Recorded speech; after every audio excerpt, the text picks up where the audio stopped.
ನಮಸ್ಕಾರ news it ಫೈವ್ಗೆ ಸ್ವಾಗತ. ನಾನು ನವಿತಾ ಜೈನ್. ಬೆಂಗಳೂರಲ್ಲಿ ಮತ್ತೊಂದು ಹಿಟ್ ಅಂಡ್ ಡ್ರ್ಯಾಗ್ ಪ್ರಕರಣ ನಡೆದಿದ್ದು, ಕಾರ್ ಬಾನೆಟ್ ಮೇಲೆನೆ ಸವಾರನನ್ನ ಹೊತ್ತೊಯ್ದಿದ್ದಾರೆ ಕಾರು ಚಾಲಕಿ. ಕಾರಿನ ಬಾನೆಟ್ ಮೇಲೆ ಹತ್ತಿದ್ದ ಮತ್ತೊಂದು ಕಾರಿನ ಸವಾರ. ಇದು ಮಧ್ಯಾಹ್ನ ನಡೆದಿರುವಂತಹ ಪ್ರಕರಣ. ಸಿಗ್ನಲ್ನಲ್ಲಿ ಕಾರು ಮುಂದೆ ಬಿಟ್ಟ ವಿಚಾರಕ್ಕೆ ಶುರುವಾದಂತಹ ಗಲಾಟೆ ಈಗ ದೊಡ್ಡ ಮಟ್ಟದಲ್ಲಿ ಒಂದು ಬೆಳವಣಿಗೆಯನ್ನ ಕಾಣ್ತಾ ಇದೆ. ಜ್ಞಾನ ಭಾರತಿ ಠಾಣೆಯಲ್ಲಿ ಪ್ರತ್ಯೇಕವಾಗಿ ಇಬ್ಬರು ಕೂಡ ಎಫ್ಐಆರ್ ದಾಖಲಿಸಿದ್ದಾರೆ. ಒಂದ್ ಕಡೆ ಕಾರಿನ ಮಾಲಕಿ, ಮತ್ತೊಂದು ಕಡೆ ದರ್ಶನ್ ಅನ್ನುವಂಥವ್ರು ಮತ್ತೊಂದು ಕಾರಲ್ಲಿದ್ರು, ಮಾರುತಿ ಸ್ವಿಫ್ಟ್ ಅಲ್ಲಿ. ಈ ಒಂದು ಕ್ಷುಲ್ಲಕ ಕಾರಣಕ್ಕೆ ಆರಂಭವಾದಂತಹ ಗಲಾಟೆ ಈಗ ಈ ರೀತಿಯಾದಂತಹ ಬೆಳವಣಿಗೆಗಳಿಗೆ ಕಾರಣ ಆಗಿದೆ. ಸಿಗ್ನಲ್ನಲ್ಲಿ ಕಾರು ಮುಂದೆ ಬಿಟ್ಟ ವಿಚಾರಕ್ಕೆ ಸಂಬಂಧಪಟ್ಟ ಹಾಗೆ ಗಲಾಟೆ ಶುರುವಾಗಿದ್ದು, ಜ್ಞಾನ ಭಾರತಿ ಠಾಣೆಯಲ್ಲಿ ಪ್ರತ್ಯೇಕ 2 ಎಫ್ಐಆರ್ ದಾಖಲಾಗಿದೆ. ಐಪಿಸಿ ಸೆಕ್ಷನ್ 307 ಅಡಿ ಪ್ರಿಯಾಂಕಾ ವಿರುದ್ಧ ದೂರನ್ನ ದಾಖಲಿಸಲಾಗಿದೆ. ಕ್ಷಮೆ ಕೇಳಲು ಬಾನೆಟ್ ಮೇಲೆ ಹತ್ತಿದ್ರು, ಕೊಲೆಯ ಉದ್ದೇಶದಿಂದ ಡ್ರೈವ್ ಮಾಡಿದ್ದಾರೆ.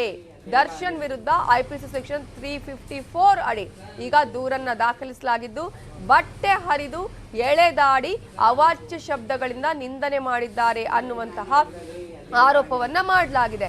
ಒಟ್ಟಾರೆಯಾಗಿ ದೂರು ಮತ್ತು ಪ್ರತಿ ದೂರನ್ನ ಇಬ್ಬರೂ ನೀಡಿದ್ದಾರೆ. ಈ ಹಿನ್ನೆಲೆಯಲ್ಲಿ ದೂರು ಪ್ರತಿ ದೂರಿನಲ್ಲಿ ಉಲ್ಲೇಖಿಸಿದ 5ರನ್ನ ಪೊಲೀಸರು ಈಗ ಬಂಧಿಸಿದ್ದಾರೆ. ಜ್ಞಾನ ಭಾರತಿ ಸ್ಟೇಷನ್ ನಲ್ಲಿ ಈಗ ಪ್ರತ್ಯೇಕ 2 ಎಫ್ಐಆರ್ ದಾಖಲಾಗಿದೆ. ಮೊನ್ನೆಯಷ್ಟೇ ಈ ರೀತಿಯಾದಂತಹ ಒಂದು ಘಟನೆ ನಡೆದಿರೋದನ್ನ ನಾವು ನೆನಪಿಸಿಕೊಳ್ಳಬಹುದು. ಈಗ ಮತ್ತೊಂದು ಈ ರೀತಿಯಾದಂತಹ ಹಿಟ್ ಅಂಡ್ ಡ್ರ್ಯಾಗ್ ಪ್ರಕರಣ ನಡೆದಿರುವಂತಹ ಘಟನೆ ಇವತ್ತು ಮಧ್ಯಾಹ್ನ ನಡೆದಿರೋದು. ಬಾನೆಟ್ ಮೇಲೆ ಹತ್ತುತ್ತಿದ್ದಂತೆ ಪ್ರಿಯಾಂಕಾ ಕಾರನ್ನ ಚಲಾಯಿಸಿದ್ದಾರೆ.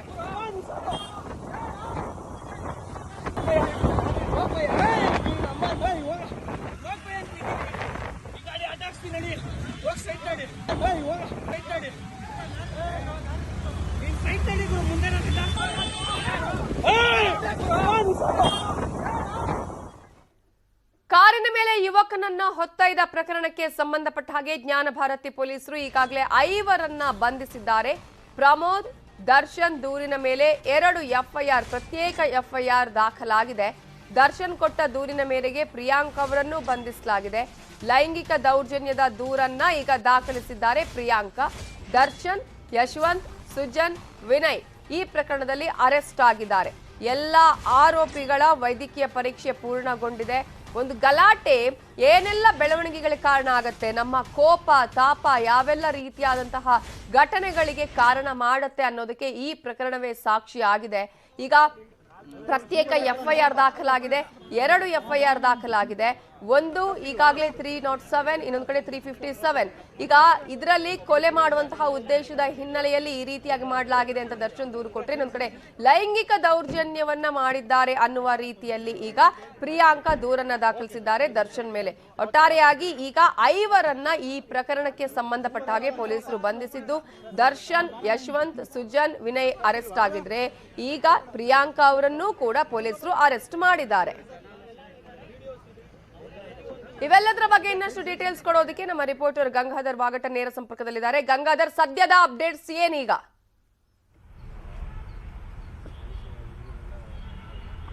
ನವಿತಾ ಜೈನ್, ಕ್ಷುಲ್ಲಕ ಕಾರಣಕ್ಕೆ ಶುರುವಾದಂತಹ ಗಲಾಟೆ ಇದು ಜೈಲು ಸೇರುವವರೆಗೂ ಮಾಡಿರುವಂತಹ ಒಂದು ಘಟನೆ ಜ್ಞಾನ ಭಾರತಿ ಪೊಲೀಸ್ ಠಾಣಾ ವ್ಯಾಪ್ತಿಯಲ್ಲಿ ನಡೆದಿರುವಂತದ್ದು. ಒಂದು ಕೇವಲ ಆಕ್ಸಿಡೆಂಟಲ್ ಆಗಿ ಸಿಗ್ನಲ್ ಅಲ್ಲಿ ಶುರುವಾದಂತಹ ಜಗಳ, ಅನಂತರ ಬ್ಯಾನೆಟ್ ಮೇಲೆ ಅಥವಾ ಸಿನಿಮಾ ರೀತಿಯಲ್ಲಿ ಕರ್ಕೊಂಡು ಹೋಗುವಂತದ್ದು, ರ್ಯಾಶ್ ಡ್ರೈವ್ ಮಾಡುವಂತದ್ದು, ಅವಾಚ್ಯ ಶಬ್ದಗಳಿಂದ ಇಡೀ ಕಾರನ್ನ ಜಖಂ ಮಾಡುವಂತಹ ಒಂದು ಸಂಪೂರ್ಣ ಘಟನೆ ನಡೆದಿದೆ.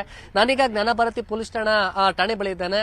ನೀವೀಗ ಏನು ಆ ಒಂದು ದೃಶ್ಯವನ್ನ ನೋಡ್ತಾ ಇದ್ದೀರಿ, ಆ ಕಾರ್ ಬ್ಯಾನೆಟ್ ಮೇಲೆ ಕೂತ್ಕೊಂಡು ಹೋಗುವಂತದ್ದು ಇದೇ ಕಾರ್. ಅದು ಈ ಕಾರ್ನ ಮೇಲೆನೆ ದರ್ಶನ್ ಎಂಬತ್ತ ಯುವಕ ಆ ಬ್ಯಾನೆಟ್ ಮೇಲೆ ಕೂತ್ಕೊಂಡು ಹೋಗುವಂತದ್ದು. ಆ ಸಂದರ್ಭದಲ್ಲಿ ಆಗ ಹೋಗುವಂತ ಸಂದರ್ಭದಲ್ಲಿ ಆ ನಂತರ ಅಲ್ಲಿ ಮಂಗಳೂರು ಕಾಲೇಜ್ ಏನಿದೆ, ಉಳ್ಳಾಳ ಮುಖ್ಯ ರಸ್ತೆಯಲ್ಲಿ ಮಂಗಳೂರು ಕಾಲೇಜ್ ಏನಿದೆ, ಆ ಕಾಲೇಜ್ ಬಳಿ ಆತ ಅಲ್ಲಿ ಎಲ್ಲರೂ ಕೂಡ ಅಡ್ಡ ಆಗ್ತಾರೆ. ಆನಂತರ ನೋಡ್ಬೇಕು ಸಂಪೂರ್ಣವಾಗಿ ಗ್ಲಾಸ್ ಎಲ್ಲ ಪುಡಿಗಟ್ಟಿರೋದ್ರಿಂದ ಇಡೀ ಕಾರು ಆ ಮಹಿಳೆ ಪ್ರಿಯಾಂಕಾ ಅಂತ ಏನಿದ್ದಾರೆ ಅವರೀಗ ಪೊಲೀಸರು ಬಂಧನ ಮಾಡಿದ್ದಾರೆ. ಆ ಪ್ರಿಯಾಂಕಾ ಈ ಕಾರನ್ನ ಚಾಲನೆ ಮಾಡ್ತಾ ಇದ್ರು. ಪಕ್ಕದಲ್ಲಿ ಈ ಸೀಟ್ ಅಲ್ಲಿ ಪ್ರಮೋದ್ ಅವರ ಹಸ್ಬೆಂಡ್ ಕುಳಿತುಕೊಂಡಿದ್ರು. ಈ ಸಂದರ್ಭದಲ್ಲಿ ಇಬ್ರು ಅಂದ್ರೆ ಇವರು ಒಂದು ವೇಳೆ ಅಲ್ಲಿ ಅಡ್ಡ ಹಾಕಿದಂತ ಸಂದರ್ಭದಲ್ಲಿ ಏನೋ ಕೈ ಸನ್ನೆ ಮಾಡಿದ್ರು ಅಂತೇಳಿ ಏನು ಆರೋಪ ಇದೆ.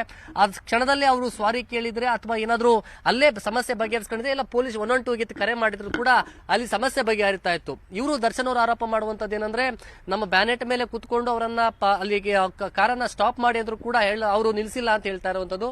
ಇದೇ ಕಾರ್ ಇದನ್ನು ನೋಡಬಹುದು, ಈ ವೈಪರ್ ಅನ್ನ ಇಟ್ಕೊಂಡಿದ್ರು ಅಂತ ಪ್ರತ್ಯಕ್ಷದರ್ಶಿ ಒಬ್ರು ಹೇಳ್ತಾ ಇದ್ರು, ಸಂತೋಷ್ ಅಂತೇಳಿ.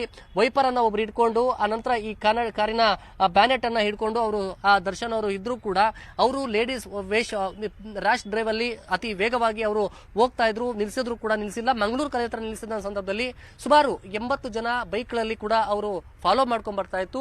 ಈ ಕಾರನ್ನ ಸಂಪೂರ್ಣವಾಗಿ ಸಿಕ್ಕಂತ ಕಲ್ಲುಗಳನ್ನ ಎತ್ತಿ ಅವ್ರ ಮೇಲೆ ಹಾಕಿದ್ದಾರೆ. ಅನಂತರ ಇಮಿಡಿಯೇಟ್ ಪೊಲೀಸರು ಹೋಗಿದ್ದಾರೆ. ಇನ್ನೊಂದು ವಿಚಾರ ಏನಂದ್ರೆ ಉಳ್ಳಾಳ ಮುಖ್ಯ ರಸ್ತೆಯ ಒಂದು ಮಾರ್ಗ ಮಧ್ಯೆ ಪೊಲೀಸರು ಅಂದ್ರೆ ಅಲ್ಲಿ ಹೋದಂತ ಸಂದರ್ಭದಲ್ಲಿ ಅವರು ಮೊದಲ ಅಂದ್ರೆ ಏನು ಈ ಬ್ಯಾನೆಟ್ ಮೇಲೆ ಕುತ್ಕೊಂಡು ಹೋಗುವಂತ ಮೊದಲೇ ಅಲ್ಲಿ ಪೊಲೀಸರು ಹೋಗ್ತಾರೆ, ಅನಂತರ ಸ್ಟೇಷನ್ಗೆ ಬರೋಕೆ ಹೇಳ್ತಾರೆ.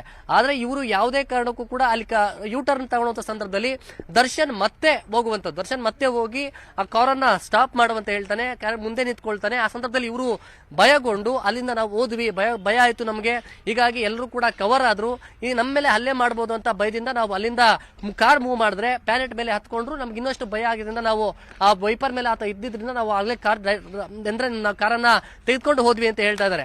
ಮತ್ತೊಂದ್ ಕಡೆ ಈಗ ಈ ಪ್ರಕರಣದಲ್ಲಿ ಈಗ ಪ್ರಿಯಾಂಕಾ ಅವರು ಏನಿದ್ರು ರ್ಯಾಶ್ ಡ್ರೈವ್ ಮಾಡಿರೋದು ಮತ್ತೆ 307 ಕೇಸ್ ಅಡಿಯಲ್ಲಿ ಅವರನ್ನ ಬಂಧನ ಮಾಡಿದ್ದಾರೆ. ಮೆಡಿಕಲ್ ಟೆಸ್ಟ್ ಕೂಡ ಆಗಿರುವಂತದ್ದು. ಜೊತೆಗೆ ಮಹಿಳೆಯರನ್ನ ಅಡ್ಡ ಹಾಕಿದ ಸಂದರ್ಭದಲ್ಲಿ ಬಟ್ಟೆಯನ್ನ ಹರಿದಾಕಿ ಮತ್ತೆ ನಮ್ಮ ಅವಚ ಶಬ್ದ ನಿಂದನೆ ಮಾಡಿದ್ರು ಅಂತ ಹೇಳಿ 354 ಲೈಂಗಿಕ ದೌರ್ಜನ್ಯದಡಿ ಅವರನ್ನ ಈ ಕೇಸನ್ನ ಕೊಟ್ಟಿದ್ರು. ಅದರ ಅದಿಯಲ್ಲಿ ಈಗ ದರ್ಶನ್ ಸೇರಿದಂತೆ 4 ಈಗ ಜ್ಞಾನ ಭಾರತಿ ಪೊಲೀಸರು ಬಂಧನ ಮಾಡಿದ್ದಾರೆ. ಈಗ ಅವರ ತಾಯಿ ಹೇಳುವಂತದ್ದು, ದರ್ಶನ್ ಅವರ ತಾಯಿ ಹೇಳುವಂತದ್ದು, ನನ್ನ ಮಗ ಯಾವ್ದೋ ತಪ್ಪು ಮಾಡಿಲ್ಲ, ಲೋಕಲ್ ಏಡ್ಸ್ ಕೇಳಿ ಯಾವ ತರ ಅವರು ಬ್ಯಾನೆಟ್ ಮೇಲೆ ಇದ್ರು ಕೂಡ ಸೀಮೆ ರೀತಿಯಲ್ಲಿ ಯಾವ್ದೋ ಕರ್ಕೊಂಡು ಹೋದ್ರು. ಆ ರ್ಯಾಶ್ ಡ್ರೈವ್ ಅಲ್ಲಿ ಸ್ವಲ್ಪ ಅಪಾಯ ಆಗಿದ್ರು ಕೂಡ ಅವ್ರು ಕೆಳಗಡೆ ಬಿದ್ದಿದ್ರು, ಅವ್ರ ಪ್ರಾಣಾಪಾಯ ಆಗುವಂತ ಸಂಭವ ಇತ್ತು ಅನ್ನೋದು ಅವರ ತಾಯಿ ಹೇಳ್ತಾರೆ.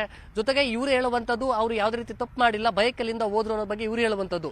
ಜೊತೆಗೆ ಈ ಘಟನೆ ಒಂದು ಸಾಕ್ಷಿ ಏನಂದ್ರೆ ಕೇವಲ ಕೋಪದಲ್ಲಿ ಸಣ್ಣ ಕ್ಷುಲ್ಲಕ ಕಾರಣಕ್ಕೆ ಅಲ್ಲಿ ಶುರುವಾದಂತ ಗಲಾಟೆ ಈ ರೀತಿಯ ಒಂದು ದೊಡ್ಡ ಅನಾಹುತಕ್ಕೆ ಕಾರಣ ಆಗಿರುವಂತದ್ದು. ಸ್ಮಿತಾ ಜೈನ್ ಹಾಗೆ ಸಂಪರ್ಕದಲ್ಲಿ ಗಂಗಾಧರ್, ಸ್ಥಳದಲ್ಲಿ ಯಾವ ರೀತಿಯಾಗಿ ಒಂದು ಘಟನೆ ನಡೆಯಿತು, ಎಲ್ಲಿ ನಡೆಯಿತು, ಇವೆಲ್ಲದರ ಬಗ್ಗೆ ಇನ್ನಷ್ಟು ಡೀಟೇಲ್ಸ್ ಕೊಡೋದಕ್ಕೆ ನಮ್ಮ ರಿಪೋರ್ಟರ್ ಶಿವಪ್ರಸಾದ್ ಈಗ ಆ ಸ್ಥಳದಿಂದನೇ ನೇರ ಸಂಪರ್ಕದಲ್ಲಿದ್ದಾರೆ. ಶಿವಪ್ರಸಾದ್, ಈಗ ಒಂದು ಸಣ್ಣ ವಿಚಾರ ಏನೆಲ್ಲ ಬೆಳವಣಿಗೆಗಳಿಗೆ ಕಾರಣ ಆಗುತ್ತೆ, ಜೈಲಿಗೂ ಹೋಗ್ಬೋದು ಅನ್ನೋದಕ್ಕೆ ಈ ಪ್ರಕರಣವೇ ಸಾಕ್ಷಿ ಆಗಿದೆ. ನೀವು ಇರುವಂತಹ ಸ್ಥಳದಲ್ಲಿ ಎಲ್ಲಿಂದ ಆರಂಭ ಆಯ್ತು ಈ ಜಗಳ, ಏನೇನು ಆಯ್ತು ಅನ್ನೋದನ್ನ ಎಕ್ಸ್ಪ್ಲೇನ್ ಮಾಡ್ಬೋದಾ?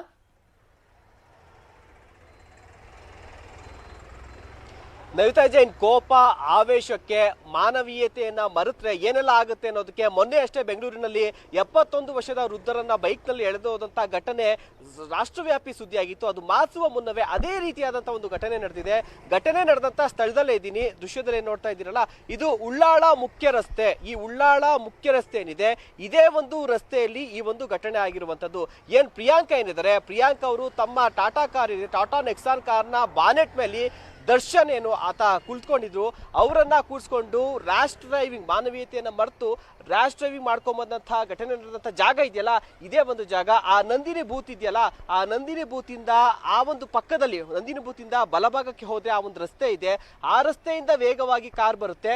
ಬಂದಾದ ಬಳಿಕ ಅಂದ್ರೆ ಅದ್ರ ಹಿಂದೆ ಮಂಗಳೂರು ಕಾಲೇಜ್ ಅಂತಿದೆ, ಆ ಮಂಗಳೂರು ಕಾಲೇಜಿಂದನೇ ಘಟನೆ ಶುರುವಾಗಿರೋದು. ಅಲ್ಲಿಂದ ಸ್ಪೀಡ್ ಆಗಿ ಬಂದು ಇದೇ ರಸ್ತೆಗೆ ಜಾಯಿನ್ ಆಗುತ್ತೆ ಆ ಒಂದು ಕಾರು. ಇದೇ ರಸ್ತೆಗೆ ಜಾಯಿನ್ ಆಗಿ ಮುಂದೆ ನೋಡ್ತಾ ಇರ್ಬೋದು ವಿದ್ಯಾನಿಕೇತನ ಶಾಲೆ ಇದೆ. ಇಲ್ಲೊಂದು ದೊಡ್ಡ ಹಂಸ್ ಕೂಡ ಇದೆ. ತಾವು ದೃಶ್ಯಗಳಲ್ಲಿ ಆ ಒಂದು ಮೊಬೈಲ್ ಫುಟೇಜ್ ಒಳಗಡೆ ಕಾರ್ ಹೋಗುವಂತ ಸಂದರ್ಭದಲ್ಲಿ ಆ ಒಂದು ದೊಡ್ಡ ಹಂಸನ್ನ ಆರಿಸ್ತಾರೆ ಪ್ರಿಯಾಂಕಾ ಅವರು ವಾಹನವನ್ನು ಚಾಲನೆ ಮಾಡುವಾಗ. ಇದೇ ಒಂದು ಹಂಸ್, ಇದೇ ಒಂದು ಸ್ಕೂಲಿನ ಮುಂದೆ ಸ್ಪೀಡ್ ಆಗಿ ಹೋಗಿ ಮುಂದೆ ಸರ್ಕಲ್ ಸಿಗುತ್ತೆ. ಆ ಸರ್ಕಲ್ ಇಂದ ಎಡತಿರುವನ್ನ ಪಡ್ಕೊಂಡು ತಿರ್ಗಾ ಮಂಗಳೂರು ಏನು ಉಳ್ಳಾಳ ಮೇನ್ ರೋಡ್ ಇದೆಯಲ್ಲ, ಉಳ್ಳಾಳ ಮೇನ್ ರೋಡ್ಗೆ ಏನಂದ್ರೆ ಮರಿಯಪ್ಪನ ಪಾಳ್ಯ ರಿಂಗ್ ರೋಡ್ ಕರೆಕ್ಟ್ ಆಗುತ್ತಲ್ಲ, ಅಲ್ಲಿಗೆ ಹೋಗ್ತಾರೆ. ಇಲ್ಲಿಂದ ಚೇಸ್ ಮಾಡ್ಕೊಂಡು ಸುಮಾರು ಒಂದು 15 ಬೈಕ್ಗಳು, ಅಂದ್ರೆ ಇಲ್ಲಿನ ಪ್ರತ್ಯಕ್ಷದರ್ಶಿಗಳು ಹೇಳುವಂತ ಪ್ರಕಾರ ಸುಮಾರು ಒಂದು 15 ಬೈಕ್ಗಳು ಚೇಸ್ ಮಾಡ್ಕೊಂಡು ಹೋಗುತ್ತೆ. ಇಲ್ಲಿಂದ ಮುಂದೆ ಹೋಗಿ ಲೆಫ್ಟ್ ಇಟ್ಕೊಂಡ್ರೆ ಮಂಗಳೂರು ಕಾಲೇಜ್ ಸಿಗುತ್ತೆ. ಆ ಮಂಗಳೂರು ಕಾಲೇಜಿನ ಬಳಿ ಆ ಒಂದು ಪ್ರಿಯಾಂಕಾ ಅವರ ಕಾರನ್ನ ಅಡ್ಡಗಟ್ಟಿ ಆ ಒಂದು ಕಾರಿನ ಮೇಲೆ ಕೂಡ ಸಾಕಷ್ಟು ಒಂದು ದಾಳಿಯನ್ನ ಕೂಡ ಮಾಡಲಾಗುತ್ತೆ. ಜೊತೆಗೆ ಪ್ರಿಯಾಂಕಾ ಅವ್ರಿಗೂ ಕೂಡ ಹೆಗ್ಗಾಮುಗ್ಗ ತರಾಟೆಗೆ ತೆಗೆದುಕೊಳ್ಳಲಾಗುತ್ತೆ. ನೋಡ್ತಾ ಇರ್ಬೋದು 2 ದೊಡ್ಡ ಹಂಸ್ಗಳಿದೆ. ಈ ಹಂಸ್ ಬಂದಾಗೂ ಕೂಡ ಹಾರಿಸಿ ಆ ಒಂದು ದರ್ಶನ್ ಅವ್ರ ಕಾರ್ ಮೇಲೆ ಬಾನೆಟ್ ಮೇಲೆ ಇದ್ದು ಅವರ ಪ್ರಾಣಕ್ಕೆ ಅಪಾಯ ಇದೆ ಅಂತ ಗೊತ್ತಿದ್ರು ಕೂಡ ಆರಿಸಿ ಹೋಗ್ತಾರೆ. ಇಂಥ ದೊಡ್ಡ ಹಂಸನ ಜೋರಾಗಿ ಹಾರಿಸಿದಂಥ ಸಂದರ್ಭದಲ್ಲೂ ಕೂಡ ದರ್ಶನ್ ಬಿಗಿಯಾಗಿ ಕಾರನ್ನ ಹಿಡ್ಕೊಂಡಿರ್ತಾರೆ. ಹೀಗಾಗಿ ಅವರು ಬೀಳೋದಿಲ್ಲ. ಇಲ್ಲೇ ಒಂದು ಶಾಲೆ ಕೂಡ ಇದೆ. ಯಾಕೆಂದ್ರೆ ನಾವು ಫುಟೇಜ್ ಅಲ್ಲಿ ನೋಡ್ಬೋದು, ತುಂಬಾ ರ್ಯಾಶ್ ಆಗಿ ಡ್ರೈವ್ ಮಾಡ್ಕೊಂಡು ಹೋಗ್ತಿರ್ತಾರೆ. ಇಲ್ಲೇ ಒಂದು ಶಾಲೆ ಕೂಡ ಇದೆ. ಆ ಶಾಲೆಯ ಮಕ್ಕಳು ಈಗ ಶಾಲೆ ಬಿಟ್ಟಿದೆ, ಇಲ್ಲಿ ಬರ್ತಾ ಇದ್ದಾರೆ. ಆ ಒಂದು ಸಂದರ್ಭದಲ್ಲಿ ಯಾರಾದ್ರೂ ಅಡ್ಡ ಬಂದಿದೆ, ಯಾಕೆಂದ್ರೆ ಅಷ್ಟು ಸ್ಕೂಟರ್ಗಳಲ್ಲಿ ಹೋಗಿ ಅವ್ರು ನಿಲ್ಸಿ ಅಂದ್ರೂ ಕೂಡ ನಿಲ್ಲಿಸ್ತಿರ್ಲಿಲ್ಲ.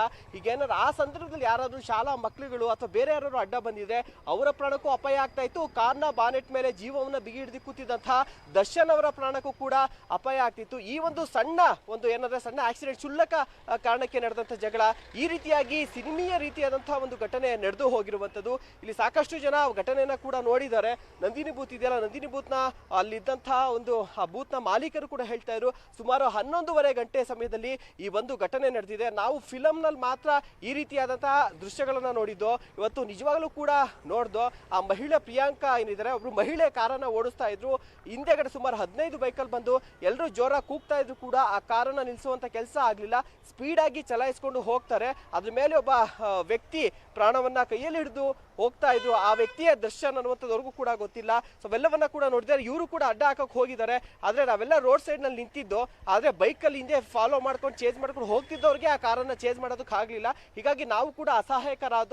ಮುಂದೆ ಎಲ್ಲಿ ಸಿಕ್ತು, ಎಲ್ಲಿ ಅವ್ರನ್ನ ಅಡ್ಡ ಹಾಕರು ಅಂತ ಗೊತ್ತಿಲ್ಲ ಅಂದ್ರು. ಅವರನ್ನ ಮುಂದೆ ಮಂಗಳೂರು ಕಾಲೇಜಿನ ಬಳಿಯಲ್ಲಿ ಎಲ್ಲರೂ ಕೂಡ ಅಡ್ಡ ಹಾಕಿದ್ದಾರೆ. ಅದಾದ ಬಳಿಕ ಆಕ್ರೋಶಗೊಂಡಂತವ್ರು ಆ ಕಾರಿನ ಮೇಲೆ ಹಲ್ಲೆಯನ್ನ ಕೂಡ ಮಾಡಿದ್ದಾರೆ. ಸರ್, ತಾವೇನಾದ್ರು ಇದ್ರ ಘಟನೆ ಆದಾಗ ನೋಡಿದ್ರ?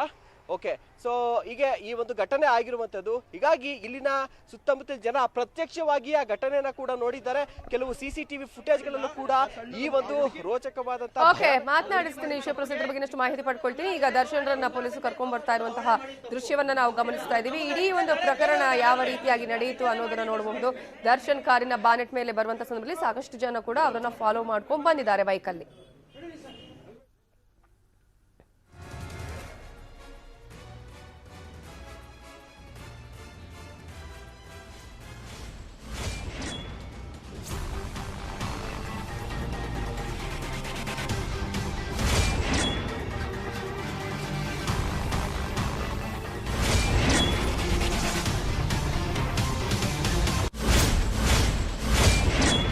ಜ್ಞಾನಭಾರತಿ ಪೊಲೀಸ್ ಠಾಣೆಗೆ ಡಿಸಿಪಿ ಲಕ್ಷ್ಮಣ್ ನಿಂಬರಗಿ ಅವರು ಭೇಟಿಯನ್ನ ಕೊಟ್ಟಿದ್ದಾರೆ. ಘಟನೆಯ ಬಗ್ಗೆ ಸಂಪೂರ್ಣವಾದ ಮಾಹಿತಿಯನ್ನ ಪಡಿತಾ ಇದ್ದಾರೆ ಡಿಸಿಪಿ ಲಕ್ಷ್ಮಣ್ ನಿಂಬರಗಿ ಅವರು.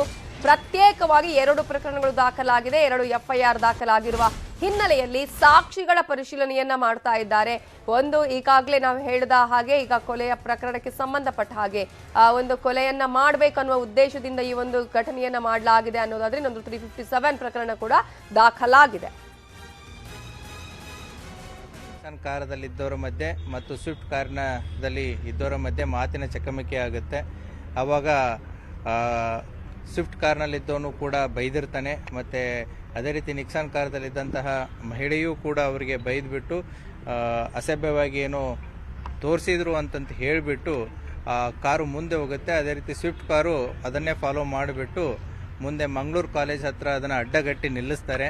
ಆ ಸಂದರ್ಭದಲ್ಲಿ ಸ್ವಿಫ್ಟ್ ಕಾರ್ನಲ್ಲಿದ್ದಂತಹ ಯಾರು ದರ್ಶನ್ನು ಮತ್ತು ಅವನ ಸ್ನೇಹಿತರನ್ನ ಅಲ್ಲಿ ಕರ್ಸ್ಕೊಂಡ್ಬಿಟ್ಟು ಟಾಟಾ ನಿಕ್ಸಾನ್ ಕಾರಿಗೂ ಕೂಡ ಕಾರ್ನಿಂದ ಇಳೀರಿ, ನೀವು ಯಾಕೆ ಹೀಗೆ ಮಾಡಿದ್ರಿ, ಯಾಕೆ ಈ ರೀತಿ ನೀವು ಬೈದ್ರಿ ಮಾಡಿದ್ರಿ ಅಂತಂತೇಳಿ ಮಾತು ಬೆಳೆಯುತ್ತೆ.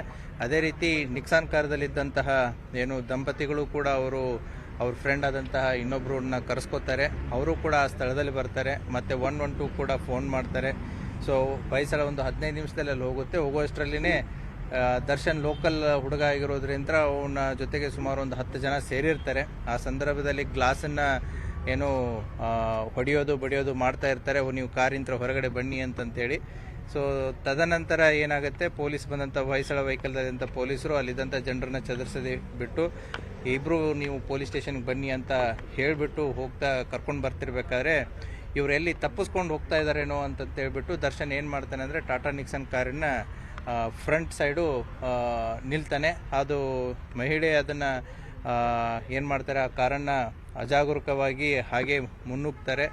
ಅವನು ಫ್ರಂಟ್ ಸೈಡು ಕಾರ್ ಮೇಲೆ ಹತ್ಕೊಂಡು ಸುಮಾರು ಆಲ್ಮೋಸ್ಟ್ ಒಂದು 2.5 to 3 ಕಿಲೋಮೀಟರ್ವರೆಗೂ ಕೂಡ ನಿರ್ದಾಕ್ಷಿಣ್ಯವಾಗಿ ಮತ್ತು ಅಜಾಗರೂಕತೆಯಾಗಿ ಮಹಿಳೆ ಕಾರನ್ನು ಡ್ರೈವ್ ಮಾಡ್ತಾರೆ. ಸೊ ಮತ್ತೆ ವಾಪಸ್ಸು ಅದು ಸುತ್ತ ಹಾಕ್ಕೊಂಡು ಆ ಮಂಗಳೂರು ಕಾಲೇಜ್ ಹತ್ರನೇ ಇರುವಂತಹ ಇನ್ನೊಂದು ಹಾಸ್ಪಿಟ್ಲ್ ಹತ್ರ ಬಂದಾಗ ಜನರು ಅದನ್ನು ಅಡ್ಡಗಟ್ಟಿ ತಡೀತಾರೆ. ಆ ಸಂದರ್ಭದಲ್ಲಿ ಈತನ ದರ್ಶನನ ಫ್ರೆಂಡ್ಸ್ ಅದು ಏನಿರ್ತಾರೆ ಆಕ್ರೋಶಗೊಂಡು ಕಾರಿನ ಗ್ಲಾಸ್ಗಳನ್ನೆಲ್ಲ ಒಡೆದು ಹಾಕ್ತಾರೆ. ಈ ಹಿನ್ನೆಲೆಯಲ್ಲಿ ಕೇಸು ಮತ್ತು ಕೌಂಟರ್ ಕೇಸುಗಳು ರಿಜಿಸ್ಟರ್ ಆಗಿದೆ. ಮತ್ತು 5 ಜನರನ್ನ ಆಲ್ರೆಡಿ ಅರೆಸ್ಟ್ ಮಾಡಿ ಮುಂದಿನ ತನಿಖೆಯನ್ನು ಕೈಗೊಳ್ಳಲಾಗಿದೆ. ಇಡೀ ಪ್ರಕರಣವನ್ನ ಈಗ ಡಿಸಿಪಿ ಲಕ್ಷ್ಮಣ್ ನಿಂಬರಗಿ ಅವರು ವಿವರಣೆ ಮಾಡಿದ್ರು, ಎಕ್ಸ್ಪ್ಲೈನ್ ಮಾಡಿದ್ರು ಹೇಗಾಯ್ತು ಘಟನೆ, ಆರಂಭ ಆಗಿದ್ದು ಹೇಗೆ, ಆ ನಂತರ ಏನಾಯ್ತು ಅಂತ. ಈಗ ನಿಮ್ಗೆ 3 ದೃಶ್ಯಗಳು ತೋರಿಸ್ತಾ ಇದೀವಿ. ಒಂದು ಮಧ್ಯಾಹ್ನ ನಡೆದಿರುವಂತಹ ಘಟನೆ. ಈಗ ಇನ್ನು 2 ದೃಶ್ಯಗಳಲ್ಲಿ ನೀವು ಗಮನಿಸಬಹುದು. ಒಂದು ದರ್ಶನ್, ಹಾಗೇನೆ ಮತ್ತೊಂದು ಕಡೆ ಪ್ರಿಯಾಂಕಾ. ಈ 2 ಕಾರ್ಗಳಲ್ಲಿ ಇದ್ದಂತಹ ದರ್ಶನ್ ಕಾರ್ನ ಬಾನೆಟ್ ಮೇಲೆ ಹೋಗುವಂತಹ ಸಂದರ್ಭದಲ್ಲಿ ಪ್ರಿಯಾಂಕಾ ಕಾರನ್ನ ರ್ಯಾಶ್ ಡ್ರೈವಿಂಗ್ ಮೂಲಕ ಚಲಾಯಿಸಿಕೊಂಡು ಹೋಗ್ತಾರೆ. ಆಲ್ಮೋಸ್ಟ್ ಈಗಾಗಲೇ ಡಿಸಿಪಿ ಅವರು ಹೇಳಿದ ಹಾಗೆ 2.5 ಇಂದ 3 ಕಿಲೋಮೀಟರ್ ವರೆಗೂ ಇದೇ ರೀತಿಯಾಗಿ ಕಾರನ್ನ ಡ್ರೈವ್ ಮಾಡ್ಕೊಂಡು ಹೋಗ್ತಾರೆ. ಮತ್ತೆ ಮಂಗಳೂರು ಕಾಲೇಜ್ ಹತ್ರ ಬರುವಂತಹ ಸಂದರ್ಭದಲ್ಲಿ ಅಲ್ಲಿ ಸ್ಥಳೀಯರು ಅಲ್ಲಿ ಕಾರನ್ನ ನಿಲ್ಲಿಸುವಂತಹ ಪ್ರಯತ್ನ ಮಾಡ್ತಾರೆ. ಸೊ ಇಡೀ ಒಂದು ಪ್ರಕರಣವನ್ನ ಗಮನಿಸಿದ್ರೆ ಸಣ್ಣ ಕಾರಣಕ್ಕೆ ಆರಂಭವಾದಂತಹ ಈ ಘಟನೆ ಇದೆಯಲ್ಲ, ಈಗ 5 ಜನರನ್ನ ಆಲ್ರೆಡಿ ಅರೆಸ್ಟ್ ಮಾಡಲಾಗಿದೆ. ಇದೇ ಪ್ರಕರಣಕ್ಕೆ ಸಂಬಂಧಪಟ್ಟ ಹಾಗೆ ನಿಮ್ಗೆ 3 ದೃಶ್ಯಗಳು ತೋರಿಸ್ತಾ ಇದೀವಿ. ಮಧ್ಯಾಹ್ನ ನಡೆದಿರುವಂತಹ ಘಟನೆ. ಈಗ ಜ್ಞಾನ ಭಾರತಿ ಪೊಲೀಸ್ ಠಾಣೆಯಲ್ಲಿ ಈ ಪ್ರಕರಣಕ್ಕೆ ಸಂಬಂಧಪಟ್ಟ ಹಾಗೆ 5ರನ್ನ ಬಂಧಿಸಿದ್ದಾರೆ. ಪ್ರಿಯಾಂಕಾ ಮತ್ತು ದರ್ಶನ್ ರನ್ನು ನೀವು ನೋಡಬಹುದು.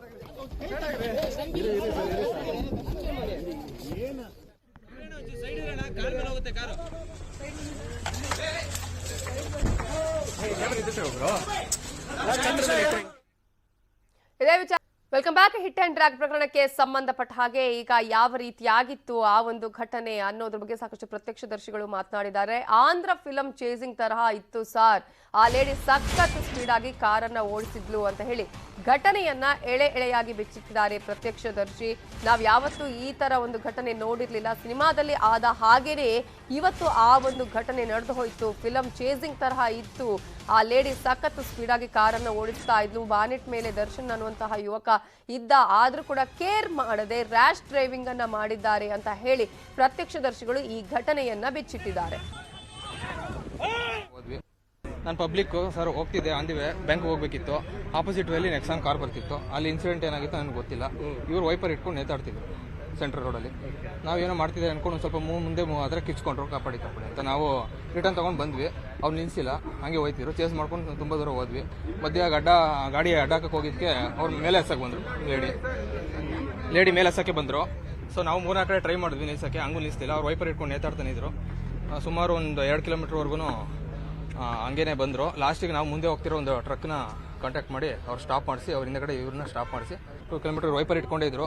ಹಂಸಲೆಲ್ಲ ತುಂಬ ಜೋರಾಗಿ ಆರಿಸಿದ್ರು ಬಿಡ್ಲಿ ಅಂತ. ಇವ್ರು ಬಿಡಲಿಲ್ಲ, ತಪ್ಪಿಸ್ಕೊಳ್ಳೋಕೆ ಏನೋ ಟ್ರೈ ಮಾಡಿದ್ರು. ಬಟ್ ಅಡ್ಡ ಯಾರು ಬಂದರು ಅವ್ರು ಯಾರು ನಿಲ್ಲಿಸ್ತಾನೆ ಇಲ್ಲ, ಬ್ರೇಕು ಆಗ್ತಿಲ್ಲ, ಫುಲ್ ರ್ಯಾಶ್ ಹೋಗ್ತಾಯಿದ್ರು. ಸೊ ನಾವು ಮುಂದೆ ಟ್ರಕ್ ಇರೋ ಕಾಂಟ್ಯಾಕ್ಟ್ ಮಾಡಿ ಸ್ಟಾಪ್ ಮಾಡಿಸಿದ್ವಿ. ಅಷ್ಟೊತ್ತಿಗೆ ಪಬ್ಲಿಕ್ ಎಲ್ಲ. ಸರ್ ಎಷ್ಟು ಗಂಟೆಗೆ ಸರ್ ಅಂದಾಜಾಗಿದೆ ಸರ್? ಈಗ ಬೆಳಗ್ಗೆ ಒಂದು 11:30-12 ಗಂಟೆ ಆಗಿರ್ಬೋದು. 11:30-12 ಗಂಟೆ ಆಗಿದೆ. ತಾವು ನೋಡಿದಂಗೆ ಎಲ್ಲಿಂದ ಶುರುವಾಗಿ ಹೇಗೆ ಬಂದ್ರು ಸರ್? ಈ ಕಡೆಯಿಂದ ಬಂದಿದ್ರು. ಈ ಕಡೆಯಿಂದ ಬಂದು ಲೆಫ್ಟ್ ತಿರ್ಕೊಂಡ್ರು. ಈ ಕಡೆ ಆಗಿದೆ.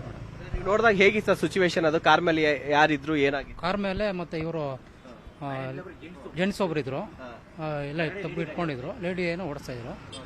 ಹಿಂದೆಗಡೆಯಿಂದ ಗಾಡಿ ಹೋಗ್ತಾ ಇದ್ರು. ರ್ಯಾಶ್ ಆಗಿ ಹೋಗ್ತಿದ್ರು. ಹಿಂದೆಗಡೆ ಯಾರು ತಡಿಯೋದು ನಿಲ್ಸಕ್ಕೆ ಯಾರು ಟ್ರೈ ಮಾಡಿದ್ರು? ಒಂದು 15 ಬೈಕ್ ಇದಾವೆ ಸರ್. 15-20 ಬೈಕ್ ಇದಾವೆ. ಅಷ್ಟಲ್ಲಿ ಇದಾಗಿತ್ತು. ಮತ್ತೊಬ್ರು ಇದ್ದಾರೆ ಸರ್, ತಾವು ನೋಡ್ದಂಗೆ ಏನ್ ಹೇಳ್ಬೋದು ಸರ್? ಏನು ಇಲ್ಲದೆ ರ್ಯಾಶ್ ಆಗಿ ಇದಾಗಿದ್ದಾರೆ. ಹಾಗೆ ಹಿಂದೆ ಒಂದು 15 ಬೈಕ್ಗಳು ಸೇಜಿಂಗು, ಅದರಿಂದ ಸ್ವಲ್ಪ ಅದನ್ನು ಪೊಲೀಸು ವ್ಯಾನು ಸೇಜ್ ಮಾಡಿರೋದು. ಅದಾದ್ಮೇಲೆ ಅಲ್ಲಿ ಮುಂದೆ ಏನಾಯ್ತು ಅಂತ ಗೊತ್ತಿಲ್ಲ. ಇಲ್ಲಿ ನಮ್ಮ ಕಣ್ಣು ಮುಂದೆ ಆ ಥರ ನಡೆದಿದೆ. ತಮ್ಗೆ ಆ ಘಟನೆ ನೋಡಿದಾಗ ಫಿಲಮ್ ಅಲ್ಲಿ ನೋಡ್ತಿರ್ತೀರಾ, ಇದು ನೋಡಿದಾಗ ಅದು ಸೇಫ್ ಡೈರೆಕ್ಟ್ ಫಿಲಾಮಿ ಅದು ಅನ್ನೋ ರೀತಿಲಿ ಇತ್ತದು. ಆ ಥರ ಇದಾಗಿದೆ ಘಟನೆಯಲ್ಲಿ. ಅದನ್ನ ನಿಲ್ಸೋ ಪ್ರಯತ್ನ ಯಾರಾದ್ರು ಮಾಡಿದ್ರೆ ಸರ್? ಹಿಂದೆ ಯಾರು ಬರ್ತಿದ್ರ? ಮ್ಯಾಕ್ಸಿಮಮ್ ಒಂದು 15 ಬೈಕ್ಗಳು ಬರ್ತಿದ್ದೋ ಅವ್ರನ್ನ ಚೇಂಜ್ ಮಾಡ್ಕೊಂಡು ಹಿಡಿಯೋಕ್ಕೆ. ಆದ್ರೆ ಹಿಡಿಯೋಕೆ ಆಗಲಿಲ್ಲ, ಮುಂದೆ ಎಲ್ಲ ಲಾಕ್ ಆಗಿದೆ. ಅವ್ರೇನ್ ನಿಲ್ಸೋ ತರ ಇರ್ಲಿಲ್ಲ, ಫುಲ್ ಸ್ಪೀಡಲ್ಲಿ ಇದ್ರು, ರ್ಯಾಶ್ ಅಲ್ಲಿ ಇದ್ರು ಗಾಡಿ. ಲೇಡೀಸ್. ಕಟೀಲ್ ವಿರುದ್ಧ ಕುಮಾರಸ್ವಾಮಿ ಕೆಂಡಾಮಂಡಲರಾಗಿದ್ದಾರೆ. ಚಪ್ಪಲಿ ಕತೆ ಹೇಳಿದ ಕಟೀಲ್ ವಿರುದ್ಧ ಎಚ್ಡಿಕೆ ವಾಗ್ದಾಳಿಯನ್ನ ಮಾಡಿದ್ದು ದೇವೇಗೌಡರ ಧೂಳಿಗೆ ಕಟೀಲ್ ಸಮನಲ್ಲ ಅಂತ ಹೇಳಿ ಆಕ್ರೋಶವನ್ನ ವ್ಯಕ್ತಪಡಿಸಿದ್ದಾರೆ. ಬಿಜೆಪಿ ರಾಜ್ಯಾಧ್ಯಕ್ಷ ನಳಿನ್ ಕುಮಾರ್ ಕಟೀಲ್ ವಿರುದ್ಧ ಕುಮಾರಸ್ವಾಮಿ ಕೆಂಡಾಮಂಡಲರಾಗಿ ಅಪ್ಪ ಮಕ್ಕಳು ಚಪ್ಪಲಿಯಲ್ಲಿ ಹೊಡೆದಾಡ್ತೀರಿ ಅನ್ನುವಂತಹ ಮಾತನ್ನ ನಳಿನ್ ಕುಮಾರ್ ಕಟೀಲ್ ಹೇಳಿದ್ರಲ್ಲ, ಇದಕ್ಕೆ ಈಗ ಎಚ್ಡಿಕೆ ವಾಗ್ದಾಳಿಯನ್ನ ಮಾಡಿದ್ದಾರೆ. ದೇವೇಗೌಡರ ಧೂಳಿಗೂ ಕಟೀಲ್ ಸಮನಲ್ಲ ಅಂತ ಹೇಳಿ ಆಕ್ರೋಶವನ್ನ ವ್ಯಕ್ತಪಡಿಸಿದ್ದಾರೆ. ಬಿಜೆಪಿ ಟೆಂಟ್ ಖಾಲಿ ಮಾಡ್ಕೊಂಡು ಹೋಗುವ ದಿನ ಬಂದಿದೆ, ದೇವೇಗೌಡರು ಏನು ಅನ್ನೋದನ್ನ ಮೋದಿ ಕೇಳಿ ಅಂತ ಹೇಳಿದ್ದಾರೆ ಎಚ್.ಡಿ. ಕುಮಾರಸ್ವಾಮಿ. ಅಧಿಕಾರಕ್ಕಾಗಿ ಯಾರ ಮನೆಗಾದ್ರೂ ಹೋಗಿ ಕಾಲ್ ಹಿಡಿತೀರಿ, ಉತ್ತರ ಕರ್ನಾಟಕದ ಜನರ ಜೊತೆಗೆ ಚೆಲ್ಲಾಟ ಆಡಿದ್ದೀರಿ ಅಂತ ಹೇಳಿ ವಿಜಯಪುರದಲ್ಲಿ ಬಿಜೆಪಿ ರಾಜ್ಯಾಧ್ಯಕ್ಷರ ವಿರುದ್ಧ ಎಚ್.ಡಿ.ಕೆ ಗರಂ ಆಗಿದ್ದಾರೆ. ರಾಷ್ಟ್ರೀಯ ಪಾರ್ಟಿ ಇನ್ನೊಂದಿದೆ, ಅವ್ರ ಪಾರ್ಟಿಯಲ್ಲಿ ಸಭೆ ನಡೆದ್ರೆ ಚಪ್ಪಲ್ಗಳು ಕೈಯಲ್ಲಿ ಇರ್ತದೆ. ಇನ್ನೊಂದು ಕುಟುಂಬದ ಪಾರ್ಟಿ ಇದೆ, ಅಪ್ಪ ಮಕ್ಕಳ ಪಾರ್ಟಿ. ಅವ್ರ ಪಾರ್ಟಿ ಒಳಗೆ ಮೀಟಿಂಗ್ ನಡೆದ್ರೆ ಚಪ್ಪಲ್, ಒಬ್ಬನ ಚಪ್ಪಲ್ ಇನ್ನೊಬ್ಬನ ದೇಹದೊಳಗೆ ಇರ್ತದೆ. ಬಿಜೆಪಿಯಲ್ಲಿ ಮಾತ್ರ ಚಪ್ಪಲ್ ನಮ್ಮಲ್ಲಿ ಇರ್ತದೆ, ಹೊರಗಡೆ ಶಾಂತವಾಗಿ ಇಟ್ಟಿರ್ತೀವಿ. ಇವತ್ತು ಅಲ್ಲಿ ಏನು ಶುರುವಾಗಿದೆ ಅಂತ ಹೇಳಿದ್ರೆ, ಅಪ್ಪ ಮಕ್ಕಳ ಪಾರ್ಟಿಯಲ್ಲಿ ಅಣ್ಣ ದೊಡ್ಡವನ ತಮ್ಮ ದೊಡ್ಡವನ ಪ್ರಾರಂಭ ಆಗಿದೆ. ರಾಷ್ಟ್ರೀಯ ಪಾರ್ಟಿ ಒಳಗೆ ಯಾರು ಮುಖ್ಯಮಂತ್ರಿ ಅಂತ ಹೇಳುವಂತದ್ದು ಹೊರಟಿದೆ. ಹಾಗಾಗಿ ಏನು ಭಯಪಡಬೇಕು ಅಂತಿಲ್ಲ. ಇವತ್ತು ಇಡೀ ರಾಜ್ಯದಲ್ಲಿ ವಾತಾವರಣ ಭಾರತೀಯ ಜನತಾ ಪಾರ್ಟಿಯ ಪರವಾಗಿರ್ತಕ್ಕಂಥ ವಾತಾವರಣಗಳಿದೆ. 150 ಸ್ಥಾನಗಳನ್ನು ಪಡೆದಿದೆ. ಯಾರು ಬೇಕಾದ್ರೂ ಏನ್ ಟೀಕೆ ಮಾಡಿ. ಅಧ್ಯಕ್ಷರು, ರಾಜಘಟ್ಟದ ಅಧ್ಯಕ್ಷರು ನವೀನ್ ಕುಮಾರ್ ಕಟೀಲ್ ಅವರು ಬಹುಶಃ ನಾನು ಇಬ್ರಾಹಿಂ ಸಾಹೇಬರಿಗೆ ಹೇಳಬೇಕಾಯ್ತು. ಅದೆಂಥದ್ದು ಚಪ್ಪಲಿ ಬಗ್ಗೆ ಹೇಳೋರೆ ಕತೆ. ಅದು ಕಾಂಗ್ರೆಸ್ ಪಕ್ಷದ್ದು, JDS ಪಕ್ಷ ಚಪ್ಪಲಿ ಕತೆ ಅಂತ ಹೇಳ್ಕೊಂಡವ್ರೆ. ಕಾಂಗ್ರೆಸ್ ಪಕ್ಷದಲ್ಲಿ ಅವರವರೇ ಸಭೆ ಅಂದರೆ ಚಪ್ಪಲಿಲಿ ಹೊಡೆದಾಡ್ಕೊತಾರಂತೆ. ದೇವೇಗೌಡರು ಕುಟುಂಬದ ಬಗ್ಗೆ ಆ ನಳಿನ್ ಕುಮಾರ್ ಕಟೀಲ್ಗೆ ಮಾಧ್ಯಮದ ಸ್ನೇಹಿತರಿದ್ದೀರಿ, ಒಂದು ಎಚ್ಚರಿಕೆಯನ್ನು ಕೊಡಲಿಕ್ಕೆ ಬಯಸ್ತೇನೆ. ದೇವೇಗೌಡರ ಉಗುರಿಗೆ ಸಮಾನ ಇಲ್ಲ, ದೇವೇಗೌಡರ ಬಗ್ಗೆ ಧೂಳಿಗೆ ಸಮ ಇಲ್ಲ ನಳಿನ್ ಕುಮಾರ್ ಕಟೀಲ್. ಅಪ್ಪ ಮಕ್ಕಳು ಅಲ್ಲಿ ಕಾಂಗ್ರೆಸ್ನಲ್ಲಿ ಅವ್ರ ನಾಯಕರುಗಳು ಚಪ್ಪಲಿಯಲ್ಲಿ ಹೊಡೆದಾಡ್ತಾರಂತೆ. ಅಪ್ಪ ಮಕ್ಕಳು ಚಪ್ಪಲಿಯಲ್ಲಿ ಹೊಡೆದಾಡ್ತೇವಂತೆ. ಏನಾದ್ರು ನಾಲಿಗೆಗೆ ಒಂದು ಹಿಡಿತಾ ಇದೆಯಾ ನಳಿನ್ ಕುಮಾರ್ ಕಟೀಲ್ಗೆ? ಇದು ಬಿಜೆಪಿ ಸಂಸ್ಕೃತಿನ? ಅವ್ರಿಗೆ ಏನಾದ್ರು ವಿಷಯ ಗೊತ್ತಿಲ್ಲದೆ ಇದ್ರೆ ದೇವೇಗೌಡರ ಬಗ್ಗೆ ನರೇಂದ್ರ ಮೋದಿನೂ ಕೇಳಬೇಕು, ದೇವೇಗೌಡರು ಏನು ಅಂತ ಹೇಳಿ. ನಮ್ಮ ಕುಟುಂಬದ ಬಗ್ಗೆ ಅಷ್ಟೇ ಲಘುವಾಗಿ ಮಾತನಾಡೋದ ಅವಶ್ಯಕತೆ ಇಲ್ಲ. ಈ ರಾಜ್ಯಕ್ಕೆ ದೇವೇಗೌಡರು ಕೊಟ್ಟಂತ ಕೊಡುಗೆ, ನಿಮ್ಮ ಯೋಗ್ಯತೆ ಏನು ಕೊಟ್ಟಿದ್ದೀರಿ ಬಿಜೆಪಿ ನಾಯಕರು, ಅವರ ಬಗ್ಗೆ ಇಷ್ಟು ಲಘುವಾಗಿ ಮಾತಾಡ್ತಕ್ಕಂಥ ಬಿಜೆಪಿಯ ನಾಯಕರಿಗೆ ಎಚ್ಚರಿಕೆ ಕೊಡ್ತೀನಿ. ಕರ್ನಾಟಕದಿಂದ ನೀವು ನಿಮ್ಮ ಟೆಂಟ್ ಖಾಲಿ ಮಾಡ್ಕೊಂಡು ಹೋಗ್ತಕ್ಕಂಥ ದಿನ ಪ್ರಾರಂಭ ಆಗಿದೆ. ಅಂಗನವಾಡಿ ಕಾರ್ಯಕರ್ತೆಯರ ಪ್ರತಿಭಟನೆ 3ನೇ ದಿನಕ್ಕೆ ಇವತ್ತು ಕಾಲಿಟ್ಟಿದ್ದು, ಇವತ್ತು ವಿಧಾನಸೌಧಕ್ಕೆ ಮುತ್ತಿಗೆ ಹಾಕುವ ಪ್ರಯತ್ನ ಮಾಡಿದ್ರು. ಆ ಸಂದರ್ಭದಲ್ಲಿ ಅಂಗನವಾಡಿ ಕಾರ್ಯಕರ್ತೆಯರನ್ನ ಹಾಗೆಯೇ ಸಹಾಯಕಿಯರನ್ನ ಇವತ್ತು ಪೊಲೀಸರು ವಶಕ್ಕೆ ಪಡೆದಿದ್ದಾರೆ. ಆ ಸಂದರ್ಭದಲ್ಲಿ ಅನೇಕ ಘಟನೆಗಳು ನಡೆದಿದೆ. ಪೊಲೀಸರು ನನ್ನ ಮಾಂಗಲ್ಯ ಸರವನ್ನ ಕಿತ್ತು ಹಾಕಿದ್ದಾರೆ ಅಂತ ಹೇಳಿ ಅಂಗನವಾಡಿ ಕಾರ್ಯಕರ್ತೆ ಆರೋಪವನ್ನ ಮಾಡಿದ್ದು, ಬಂಧಿಸುವಾಗ ಮಾಂಗಲ್ಯ ಸರ ನಂದು ಕಟ್ಟ ಆಗಿದೆ ಅನ್ನುವಂತಹ ಮಾತನ್ನ ಅಂಗನವಾಡಿ ಕಾರ್ಯಕರ್ತೆ ಹೇಳಿದ್ದಾರೆ. ನಾವು ತಿಂಗಳಿಗೆ 10,000ಕ್ಕೆ ಕೆಲಸ ಮಾಡ್ತೀವಿ, ನಮ್ಮ ಮೇಲೆ ಈ ರೀತಿಯಾಗಿ ವರ್ತಿಸುವುದು ಸರಿಯಲ್ಲ, ನನ್ನ ತಾಳಿಯನ್ನ ಈಗ ಯಾರು ಸರಿಪಡಿಸಿ ಕೊಡ್ತಾರೆ ಅನ್ನುವ ಪ್ರಶ್ನೆಯನ್ನ ಕೇಳಿದ್ದಾರೆ ಅಂಗನವಾಡಿ ಕಾರ್ಯಕರ್ತೆ.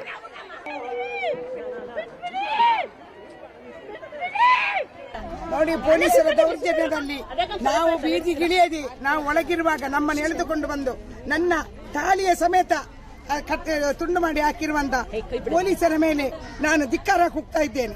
ನಾವು 10,000 11,000ಗೆ ದುಡಿಯುವವರು ಇದರ ಖರ್ಚನ್ನು ಯಾರು ಪೊಲೀಸ್ ಇಲಾಖೆ ಕೊಡ್ತದ ಕೇಳಬೇಕು. ನನಗೆ ಶುಕ್ರವಾರ ದಿವಸ ಒಂದು ಹೆಣ್ಣು ಮಗಳ ತಾಳಿಯನ್ನು ಕಿತ್ತಾಕಿದ್ದಾರೆ. ಸರ್ಕಾರಕ್ಕೆ ಒಳ್ಳೆಯದಂದ್ರೆ ಸರ್ಕಾರಕ್ಕೆ ನಾನು ಪ್ರಶ್ನೆ ಮಾಡ್ತಾ ಇದ್ದೇನೆ. ಒಂದು ಹೆಣ್ಣು ಮಕ್ಕಳ ಶುಕ್ರವಾರ ದಿವಸ ತಾಳಿಯನ್ನು ಎಳೆದಾಕಿದೆ. ಇವಿಷ್ಟು ಹೊತ್ತಿನ ಪ್ರಮುಖ ಸುದ್ದಿ. ನೋಡ್ತಾರೆ ನ್ಯೂಸ್ 18, ಜಾಲ ನಮ್ಮದು, ಬಲ ನಿಮ್ಮದು.